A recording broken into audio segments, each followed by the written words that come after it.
So I was listening to a lecture by Paramahamsa Vishwananda, and so there were two questions that were asked in the lecture that I immediately answered as I was listening, and I wanted him to give a similar answer, and he did, but I want to answer these two questions in my own way. So the first question asked by an audience member was, famous musicians and singers, they claim to have sold their soul to the devil, and so the question was, well, if they do that, how is that possible, right? Since the soul is owned by God, so how can you sell your soul to the devil? And so this audience member was asking Gurudev, is it possible to sell your soul? And my answer to this is that no, it is not possible to sell your soul. There's no such thing. But you actually, what it is it's you are trading your consciousness for illusion. The thing is, everything has a price, right? In material life, even getting married and having kids has a price. Things that we think are normal functionings also generate karma, right? Even our diet generates karma. So when you become really into amassing material wealth, and you get very much into becoming a talented person and all that kind of stuff, you forget, you can become very forgetful of God. You trade in your focus, you trade in your consciousness for a consciousness that is more worldly, right? And that's not to say that you can't pray to God. I mean, that's not to say that God ever abandons you, because he doesn't. He's always right there. We abandon him, right? But that's just to say that, everything has a price. When we decide to indulge our life breath, because we have a limited number of breaths, life breaths here, right? So when we decide to indulge our life breath towards things that are not of God consciousness, we are just generating more karma for ourselves. So no, you can't sell your soul. Your soul doesn't have a price. And by the way, there is no devil. The devil is your mind. No, there is a devil. Actually, it's everything that's not God. There you go. So that's why in Christian script and Christian wording, they'll say things like, the enemy will attack you in different ways, all these things. The devil will attack you. And what they are saying is that your own mind is attacking itself. You are not prudent fixing your attention upon God. You are not prudent in fixing your focus upon God. And so the enemy will try to, they say that, right? Will try to attack you and all that stuff. If you don't know what it means, it can really generate fear in the hearts of people. And God does not want you to be afraid of anything. God does not want you to be fearful. God wants you to be full of love for him, because he is the truth, and he knows this. And he is giving humankind the best prescription possible. Hey, focus your mind, your attention upon me, worship me, become my devotee, right? Krishna says this in the Gita. And so why is Krishna saying this? Not for nothing, right?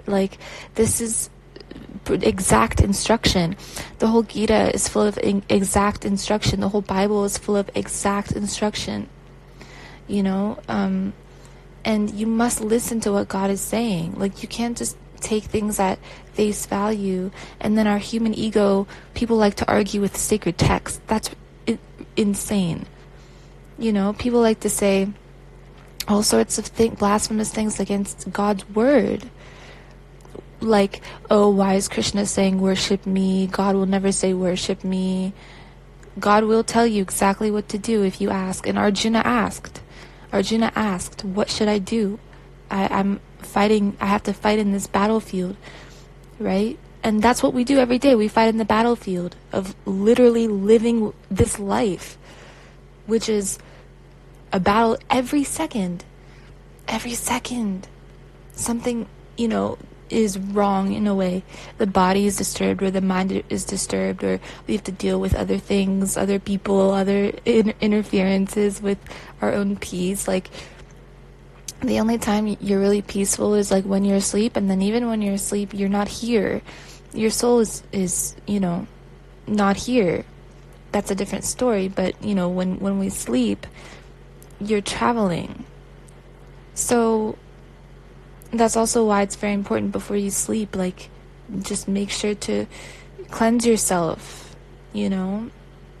before you sleep. That's why shower before you sleep, right? Because, and just in general, like, it's important to live in a certain way. And I can get into that in another podcast, but it's just important to ensure that we're taking all of the precautions we can to ensure that our mind is as focused upon God as possible. And in this world, that is the hardest thing to do. That's why Earth is a school. So it's imperative that we understand that there is no force power more powerful than God. Like, the devil is created within man's own imagination, but God is not. God is not imaginative or illusory. The reason why we can digest our food, the reason why we are sustained here, our life is sustained here, our heart powers itself, right, is because of God sustaining all of these things at once. Like, Sri Narayana is everything. Everything. And it says this in, I think it's, I don't know actually where it's from. I think it may be the Srimad Bhagavatam, but it shows how Vishnu is in and in between every atom.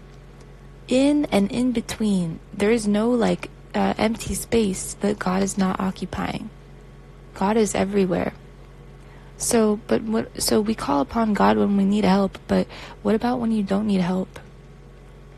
Right? Then what? We just forget. So we will forget. Everybody forgets because we have association with matter. We are a slave to our six senses, including the mind. We're not ascended. We have no ability to even see him with our material eyes. So we need help all the time. Even when things are really good, we need help, right? So it's important to cultivate a relationship with God that is solid. It is important to really want to get to know him with love in our hearts. That's very it's very interesting because you can know so much. You can be really well educated spiritually. You can even meditate. You can even chant a lot. You can be really much into your spiritual life, and you can have the right association. You can live in a ashram. You can be a brahmachari, whatever you want, baby. But if you don't have love for Krishna, there's not going to be a connection. It's like Wi-Fi. You know what I mean? It's like trying to connect your device to Wi-Fi. There has to be a connection for you to be able to do anything. Just as an example. So if there's no connection, real connection, Bhakti basically, with God, Bhakti means devotion. And so Bhakti Yoga is what I practice. Bhakti Yoga is the art of devotion. It is the yoga of devotion. Yoga essentially is practice, right? So you are practicing devotion all of the time. And it's possible to dedicate your life in this way. And then you give your life to God, right? And even then, you can give your life to God over and over again and still be so swayed by the mind, depressed, anxious, deluded, because we're not perfect. Nobody is perfect here. Only Krishna is, okay, right? So, we don't have the ability to, we are always, selling our soul to the devil then, you know what I mean? If you want to look at it that way. Because any thought or any place our consciousness is fixed that is not upon Hari is literally like not important, and it's not necessary. And that's why, like, Krishna says that, whatever we want, he'll make our faith in a demigod steady. A demigod is like ascended masters, or he'll make our faith steady so that we can acquire what we want. People really want material things, you know what I mean? So of course we take birth here because Krishna is fulfilling our desire, our soul desire. So we take birth here, and then some people do amass riches and wealth and this and that because they're vibrationally aligned with it. And so they get what their heart wants. And then is the heart satisfied after it gets what it wants? Think about it. It's still here, right? It wants love. Like, the soul wants love. Not the heart, the soul, I meant. The soul wants love. It wants, connection. And material things, they are very nice. And they can even remind you of God. And you can even see God in them. But there's nothing like a connection with Hari. There's nothing like a connection with God. Nothing compares. Even love, like romantic love, loving somebody, falling in love with somebody, like, unless you have like the juice of God, like, unless you love somebody through Krishna, or unless you really like, unless someone really reminds you of God and you're thinking of God all the time, right, then it's not going to be like, it's just going to be material love. And material love is just that. It's material love. It's a form. It's a level of love, but it's not a divine love. Right? So that's why, like, when we cultivate a when we love God and when we cultivate a relationship with Him, then we can actually love other people and ourselves too. You cannot have self-love without first loving God, finding God. You can't. It's not possible. Because the second that you, whatever faith you've placed your love in within yourself, the second that crumbles, you won't know who you are. You'll be distraught. Like, let's say you love yourself a lot for how you look, or how much money you have, or your success. All of that can be taken away, guys. Like, it's actually amazing. Like, just the way God gives things, He can take it away. And He'll do it with a smile. Like, He'll do it like really cheekily, you know what I mean? Like, He'll do it like with with joy, because like He knows that this is going to strengthen us spiritually, in a way. He's very playful. Like, a lot of times I've actually heard people be afraid to get to know God, because it means facing themselves. People who are afraid of God, or who think that He may even have some malicious intent to it, or He punishes us, like, no, you don't know what's really going on, you know what I mean? You don't know Him then, because He would never ever do anything like that. Like, He is so loving, so sweet, so merciful, like, so sweet. And so, yeah, I've heard people, like, be afraid to, like, go to God, and they'll think, oh, God is punishing me for this, God is punishing me for that. No, it's our own false ego, it's our own ahankar that, like, keeps us from understanding God's pure nature, because we're malicious inside. Like, we think that God is malicious. He never is. It's not one of His qualities. He's mischievous, but in the best way for everybody concerned, you know what I mean? And he's like tricky too. Like, he'll give us things out of nowhere.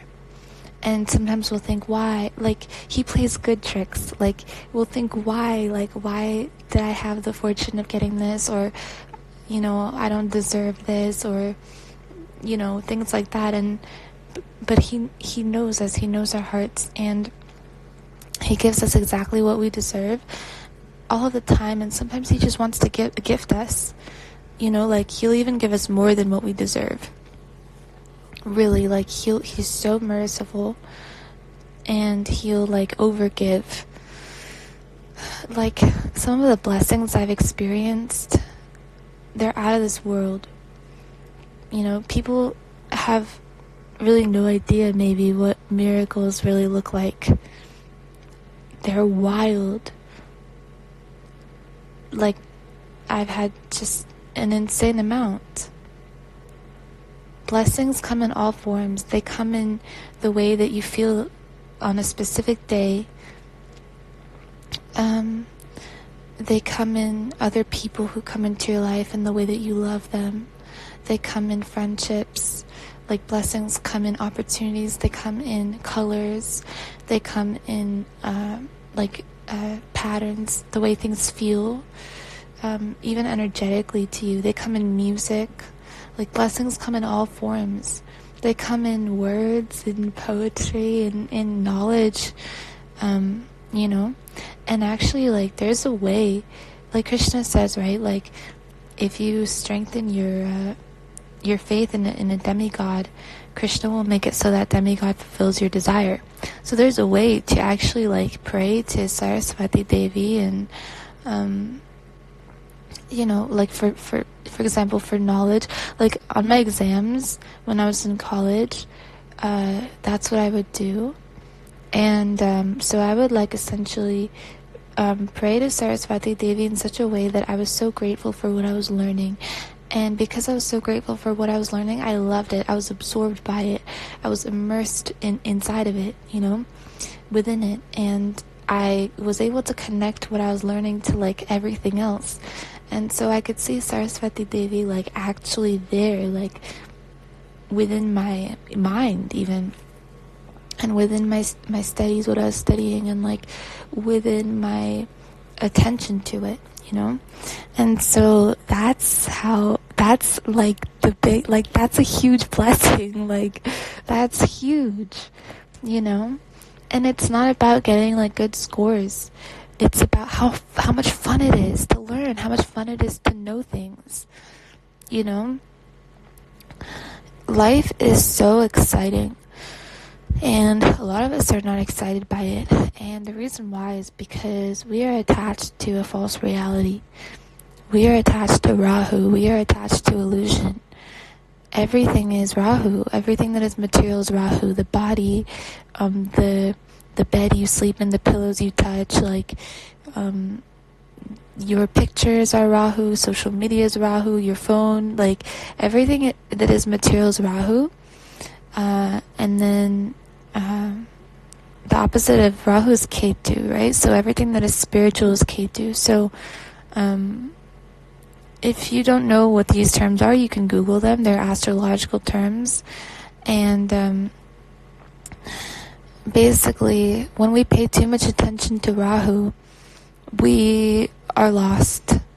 Like, we do not see clearly. We cannot see. We're blind. And so what happens when we are really spiritually blind? Well, we fall into depression. The mind basically suffers, right? And so when the mind suffers, we fall into depression. We fall into anxiety. We get panic attacks, trauma, PTSD, like all these things. And then we are diagnosed with different chemical imbalances, just as an example, right? But then we take this diagnosis upon ourselves and we claim it as ours and we make it a part of our identity. Like, do you see how the identity forms? It forms based off of conditioning. So this means that you can actually change your identity. You can actually recondition all of the conditioning that you've had to become an entirely different person, to literally weave an entirely different identity. One that is happy, truly happy though, because your happiness is rooted in spirit. It's rooted in Mahavishnu. It's rooted in God. It's not rooted in anything here that is material and temporary that will be taken from you. Everything will be taken from you. Do you know this? Do you know that? Everything will be taken from you at the time of death. And like, we're all gonna die. Like, this is like, I don't know if this has hit you yet, like, but it's gonna happen, you know what I mean? Like, nothing. That's why also Krishna says in the Gita, like, look around, Arjuna, like, all these kinsmen, all these soldiers, like, it's temporary, you know? So, if you haven't read the Gita, I recommend it. But basically, Krishna was saying to Arjuna during the entire course of the Gita that it's important for him to do his duty. So in this passage, Krishna was saying, like, look around, everything is temporary. So, you know, you have to understand that you have a spiritual duty to fulfill, regardless of what is the outcome of this battle. Regardless of what the outcome is of this war, you have a duty to fulfill. And it took the whole book for Arjuna to be convinced, because he had to fight his friends, his family, because such was the nature of the dynasty during that time. And he was a Kshatriya, which means warrior. So that's his, like, literal duty as a human being. It's like a mother. Like, a mom has a kid. She has a duty to be a mother, you know? That comes first, like, even above herself, because that's God's duty to her, for her, you know? So, like, in the same way, if you haven't read the Gita, you should. It is absolutely life-changing, and it can change your identity, like I talked about. The reason why you would want to decondition yourself and change your identity is because nobody's happy. Nobody's happy, guys. Everybody suffers and struggles. People think they want love and relationships and this and that, but they don't even know who they are. They don't even have a clear understanding of their own relationship with God, or their own relationship to their self, which is the same as the relationship to God. When I say self, capital S, right? Soul. People don't have a relationship with their own soul. And so how can people be happy? We're just spending time distracting ourselves until death. And you may think that, Seema, this is really dark, this is really uncomfortable, I don't want to hear this. It's the truth. The truth is freeing. It's not a matter of comfort or discomfort. Actually, it should be uncomfortable, because if you are comfortable with what you're hearing, then you're staying in your comfort zone. So then how are you reconditioning yourself, right? How are you changing? How are you expanding? How are you growing? You're not. Enlightenment means illumination of self. Illumination of truth, which can only be done when we stare the truth in the eyes, when we look at it, when we want to know it. You actually cannot know God unless you really want to know God. It has to be in your heart. And the way that the desire to know Him is cultivated is through struggle and through hardship. And so sometimes Krishna will give us pain, because it is the road back to Him. We have taken many births and deaths, and it even says this in the Gita. Krishna says, Arjuna, many lives you have had, you remember none of them, but I remember all. Because, you know, we have come, all of us as human beings have come on this earth, like, repeatedly. We've taken birth after birth after birth, because we are just burning karma, right? Each time you're born, you're burning the previous karma, you're generating more, unless you end the cycle, right? And so the way to end the cycle of birth and death is to go to God, is to surrender your whole being, your mind, your energy, your soul, your consciousness, your prana, your life force energy unto God. And a few souls do it, but they do it, and they go home. They go home. They go home back to Krishna, like back to Godhead. They don't take birth here again. Earth is a little bit like a prison, right? I said it's like a school. It's the same thing. It's like a prison. Like, you are forced to learn certain lessons here that are very painful, because the ahankar, the false ego, thinks that it's the body. Like, we think that we're the body. We think that, oh, I'm someone's daughter, I'm someone's mother, I'm someone's friend, I have this much money, so we have that identity, right? So unless we take steps to actually break this identity, we're stuck to it, we're chained to it. Then what happens when you die, do you think? Do you think that you see God? If you can't even see God with your present eye, with your present human incarnation, your present inner eye and your present consciousness, you can't realize God here? What makes you think you'll realize God at the time of death? You won't. You won't. You'll repeat the same thing you did again here. It'll happen again, because that's the level of your consciousness. So again, you'll be born, if you're lucky, as a human being, and then again you'll have to learn the same lessons of, okay, some people never learn any of their lessons. They just think that life is happening to them. And they think that they're their body, they're their name, and so they don't get out, because they don't learn that there is God. They don't learn about spirit.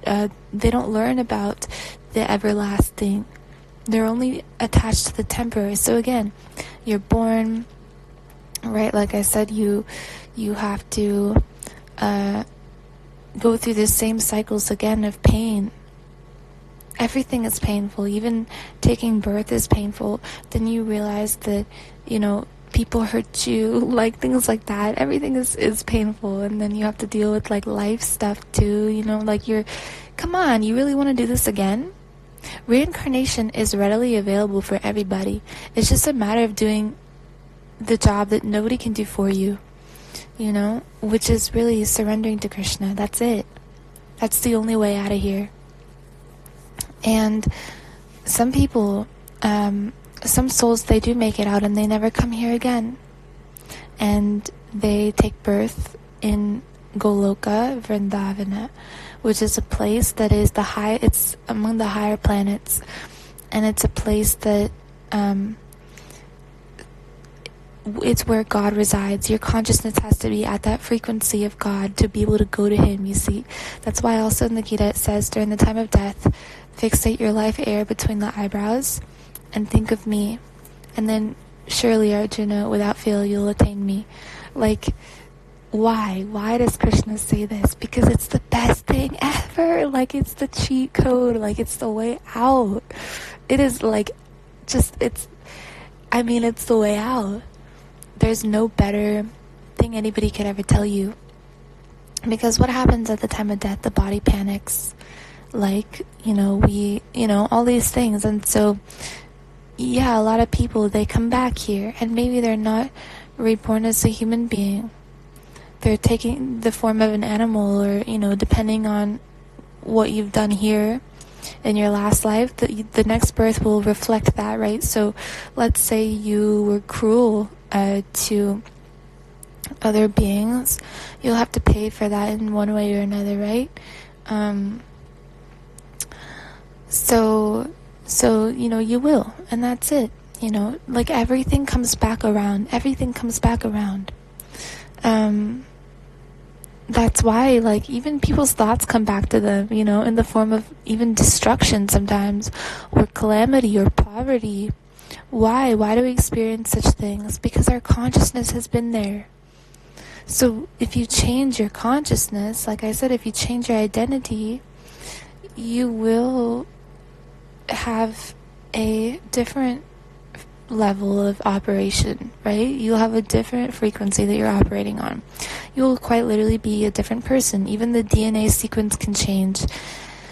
The body goes through changes as you change spiritually, and you become a different person, truly, and so when your consciousness is then fixed upon God as much as possible, it shows in the outer world. People can even see it on you. You glow. You become very attractive because Krishna is very attractive. And so when you're connected to Krishna, you radiate him, And so there's no better position to be in. And it's like Krishna said in the Gita, at the time of death, like, it's a portal. It's a portal. Actually, we don't even carry the same body from day to day or year to year or from when we were younger to now. So the body is always changing. So at the time of death, it's the same thing. You just change into another body, another form.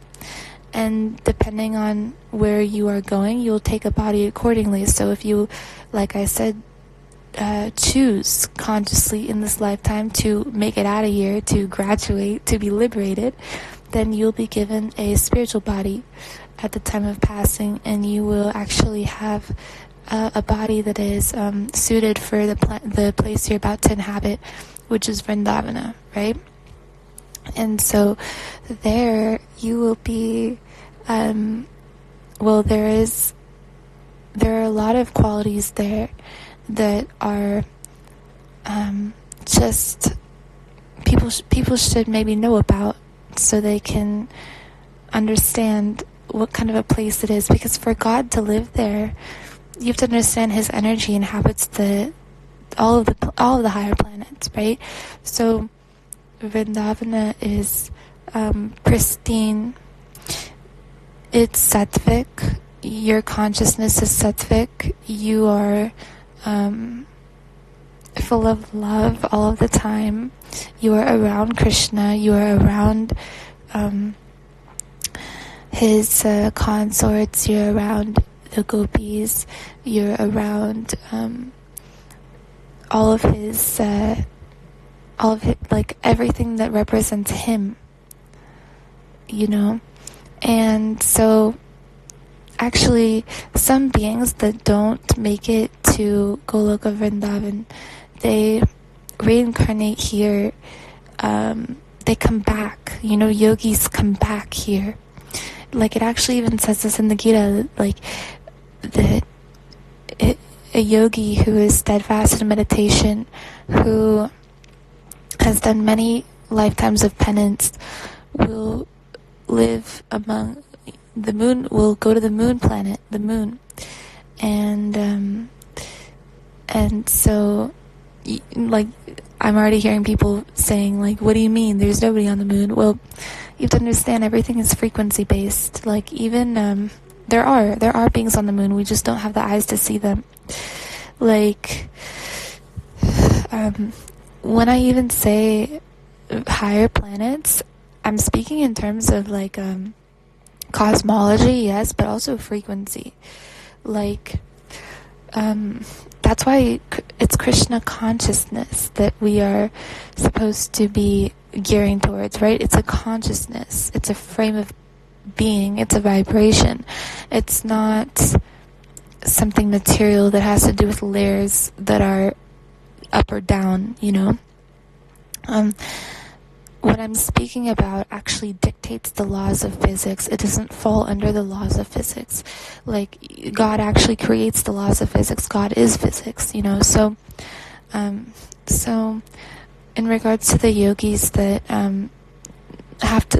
they live on the moon planet for some time, they enjoy, they have, like, soma and all of that, and they enjoy, and then they eventually come back here to go up again, to have a chance again to go up, because Earth is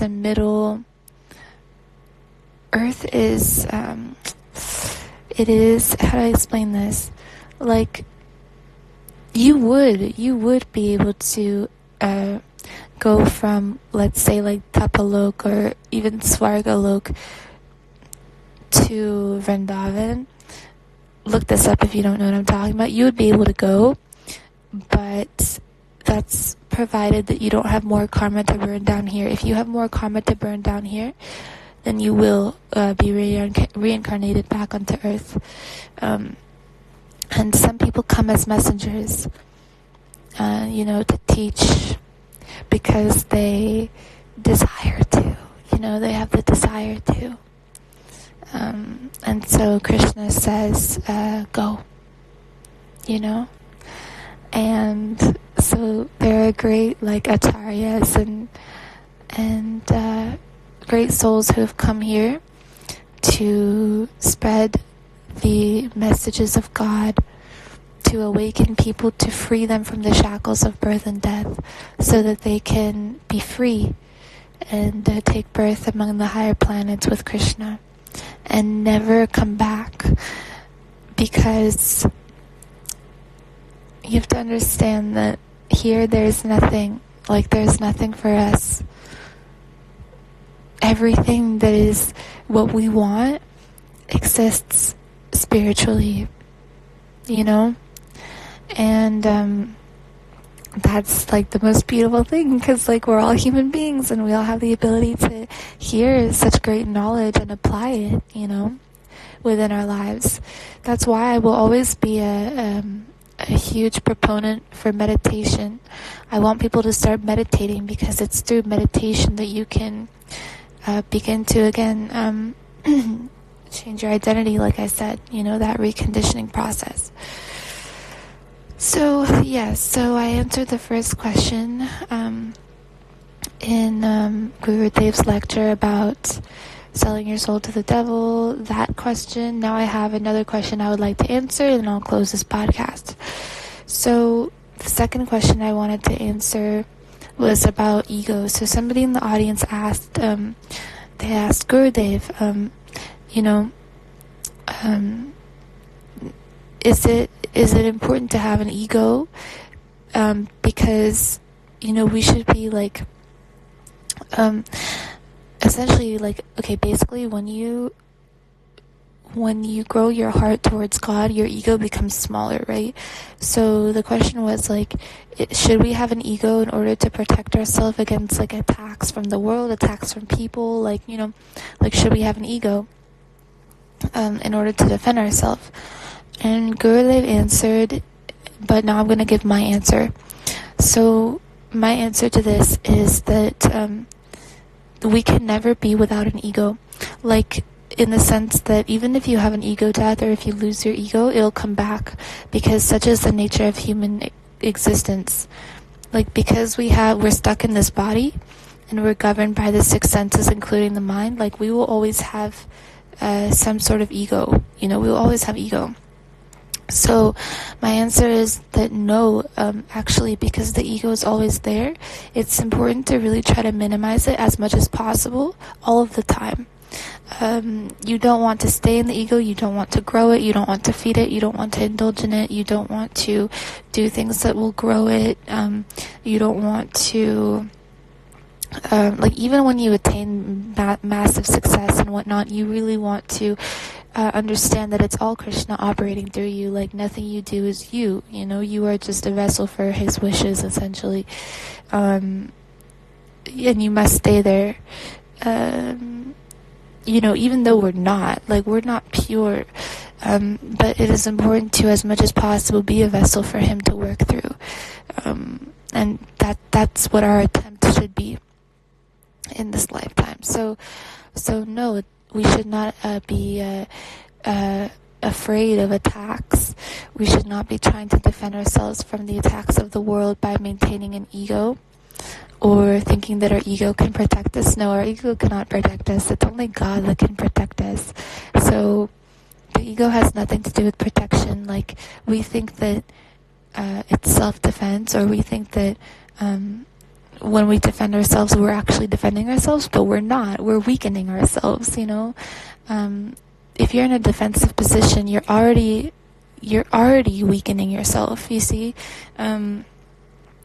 To be empowered, to be strong, to be emboldened is to be love-centered, is to be God-centered. That is a true success in regards to anything that you're going to face in life. So that's my answer to that question. Just, really understand that the ego has nothing to do with anything beneficial to you. The more that you actually minimize it, and the more love-centered you become to everyone and everything, the easier your life is going to get. it doesn't mean that people are going to treat you well. It doesn't mean that people are going to be nice to you. It doesn't mean that people will be love-centered towards you. No. What it means is that you will have such a strong sense of self, in that way, capital S, like strong sense of love, strong sense of God within you, that you will understand what it is to be tolerant. You will understand how to tolerate, like, okay, people are doing this to me, saying this about me, doing this, blah, blah, blah, like, never fight back. Never fight back, because there's no point. Like, in fact, we should be, like, this is what it means to be God conscious, right? Is to, like, love them anyway, like, love people anyway, because maybe they don't know what they're saying, or maybe they're not happy, maybe they don't have God, right? So we must love them fiercely we must love anybody fiercely through what anybody does to us, attacks us, this, that, like, we should accept with a smile, because God has let them attack us, right? So ultimately it's God's doing. So we should say thank you. Because, everything is a gift from Him. Like, truly. With this way of living, you will find that you attract more good overall, and you attract more ease into your life, more peace, and even if you do get attacked by life, because everybody gets attacked by life, you will be easily receiving it. You'll be easily taking it. Imagine if, like, you fought back to everything that tried to fight you. What strength would you have at the end of the day to even want to go to God? No, you'll be battered inside. You'll be hurt inside. You'll be jaded, right? You won't want to believe in God even, You won't want to cultivate love, because you're so distant from who you actually are, So, yeah, it's important to adopt unconditional love as much as we can in life towards anybody, because this is the way to live properly. Like, this is the way to live in the best way possible. This is the way to live from who we actually are, the soul, which is equanimous, loving, expressive, pure, sattvic, like, just beautiful, like, the soul really is beautiful. And this is because God is beautiful. And the soul is directly tethered to Krishna, directly tethered to God. Just a lot of us have not gotten the chance to explore that yet. So I hope this podcast episode inspired you to explore that relationship and just understand that it's within you. All the answers are within you. Anything and everything you need is within you. You walk with it. Your life is being sustained because of it. So try to see what it is, because you'll become very happy person. It may ask you to release your old patterns, your old identity, the old baggage you were holding on to, and you'll release it and you'll become very happy, and very inwardly prosperous. And that's my wish for anybody listening to this. So thank you so much for listening. I love you. I appreciate you listening. And I hope this was helpful for you. If it was, do let me know. I have coaching open, and you can go ahead and email me for coaching. I'll have my email around this, and I'll talk to you the next one. Peace.